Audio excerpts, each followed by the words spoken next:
On February 9th, 1964, the Beatles made their first live US TV appearance on The Ed Sullivan Show, and it changed music forever.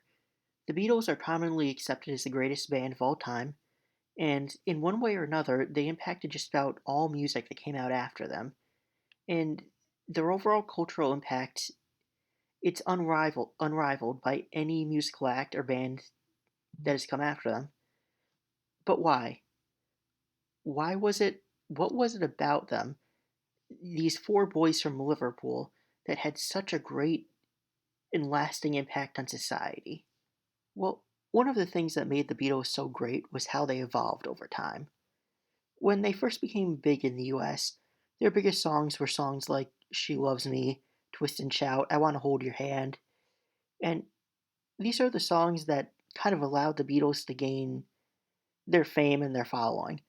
But unlike a lot of other talented musicians, what made the Beatles so special is how they took their newfound fame and used it to experiment with different musical styles.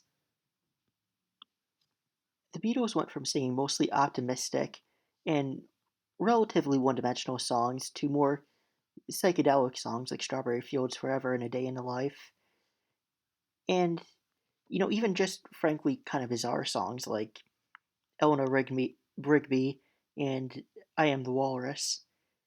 That's not to say that the early Beatles songs weren't meaningless, as I'll get to later. These songs actually had a lot of heart to them, but the Beatles didn't just stick with the same genre of music that made them famous. They ventured out into just about every single genre of music, and as a result, they had a major impact on every other musician or band that came after them. Compare that for a second to a lot of talented modern artists like Bruno Mars or Lady Gaga. These are artists who have proven that they can be very talented singers and lyricists. But, you know, a lot of their music just tends to blend together. Uptown Funk is not all that different from 24 Karat Magic. Once these artists made it big, they for the most part just kind of stuck to what it was that made them famous in the first place. And therefore, their music began to it was very it became more shallow and undaring.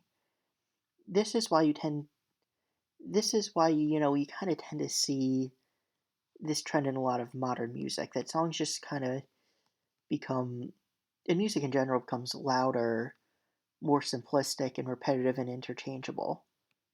But the Beatles avoided this by not simply being afraid to do, new unique things with their music. Say say what you want about their music. There are a lot of valid critiques of it, obviously, but you cannot say it was shallow. Even earlier songs like Help are clearly about the struggles that John Lennon was experiencing at the time that he wrote this song and how he felt trapped and unsure what to do. It was not just random background noise you could half listen to while driving to work in your car. In order to really understand these Beatles songs, you had to actually listen to it and absorb it and what he was saying. This is something that a lot of millennials like myself don't do that much, and that's why a lot of millennials don't like the Beatles as much as the older generations. It, you know, they just kind of want a song that's a good enough rhythm and beat that they can listen to it kind of as background noise and doesn't really require much thinking or thought. It's also important to note that most of the Beatles songs, especially into the later years, were more often than not pretty emotionally meaningful. We see this in lesser known songs like Julia, being about the relationship John Lennon wished he could have had with his late mother, to more popular songs like In My Life and Hey Jude. But more than anything, what made the Beatles great was how the two lead members, John and Paul, their musical styles complemented each other's. They had very different styles. Paul wrote more ballads and John did more psychedelic stuff. But when you combined it together, it worked incredibly well.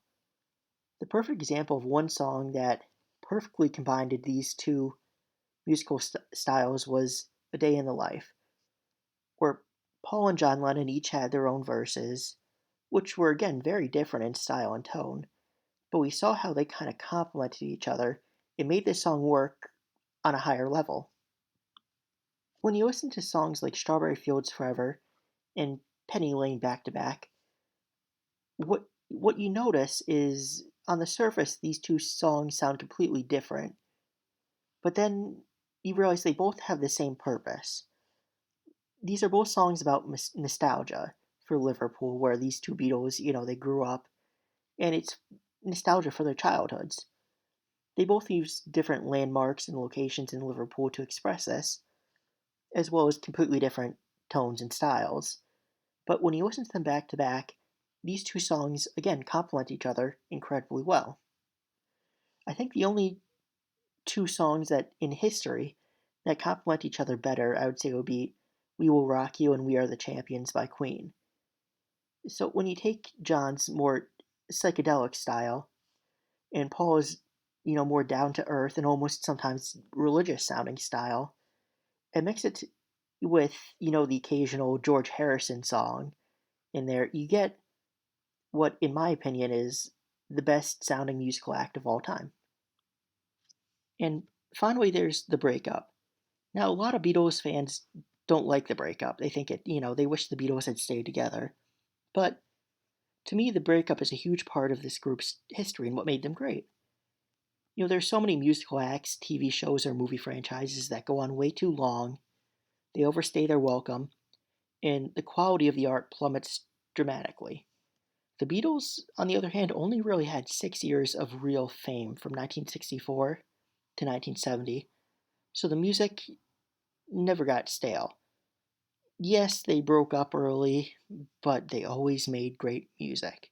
In fact, some of the best and most meaningful songs the Beatles ever produced were inspired by either the breakup or kind of conflicts that had happened within the group prior to the breakup. Everything from While My Guitar Gently Weeps, Let It Be, The Long and Winding Road, to, the greatest song of all time, Hey Jude. These were all inspired by these issues and of the eventual breakup of the Beatles. These songs were a huge part of what made the Beatles great. I'm a huge believer that everything happens for a reason. I believe the Beatles had to break up, or else their quality of music would have eventually declined and taken away from how great they once were at their peak. And we wouldn't have had all these great songs that were inspired by these internal conflicts and the eventual breakup of the Beatles. Anyway, if you like this video, please remember to like, leave a comment, and subscribe. Thank you.